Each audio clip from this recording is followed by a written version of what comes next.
হেরে গেলে চলবে না, জবাব তাদের দিতেই হবে যারা বলেছিল তোর দ্বারা কিছুই হবে না। এই একটা বাক্য হয়তো তোমার জীবনের সবচেয়ে বড় অনুপ্রেরণা হয়ে উঠতে পারে।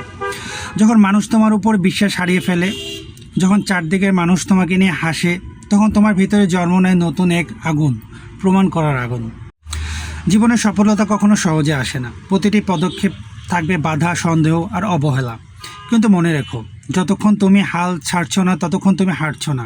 পৃথিবীর সব সফল মানুষ একসময় শুনেছিল তোর দ্বারা কিছুই হবে না, কিন্তু তারা থেমে যায়নি, বরঞ্চ সেই কথাকে বানিয়েছে তাদের জয়ের প্রেরণা। তুমি যখন পরিশ্রম করো তখন পৃথিবী হয়তো তা দেখে না, কিন্তু একদিন তোমার অর্জন এমনভাবে আলো ছড়াবে যে যারা একসময় তোমাকে অমূল্যায়ন করেছে তারাই তোমার প্রশংসা করবে।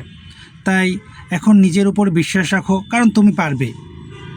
তুমি যদি থেমে যাও, হেরে যাও, কারণ তোমার জয় শুধু তোমার নয়, এটি হবে তোমার নীরব প্রতিশোধ, তোমার পরিশ্রমের জায়গা, আর সবার সামনে সবচেয়ে বড় উত্তর, দেখো আমার দ্বারা সব কিছুই হয়েছে। বাংলা অর্থে সারমর্ম। জীবন যতই বাধা আসুক, হাল ছাড়া মানেই নিজের স্বপ্নকে হত্যা করা। তাই নিজেকে প্রমাণ করে তাদের জন্য নয়, নিজের জন্য, নিজের স্বপ্নের জন্য হেরে যেও না, কারণ তোমার জেতাই হবে তাদের ভুল প্রমাণ করার সবচেয়ে বড় প্রতিশোধ।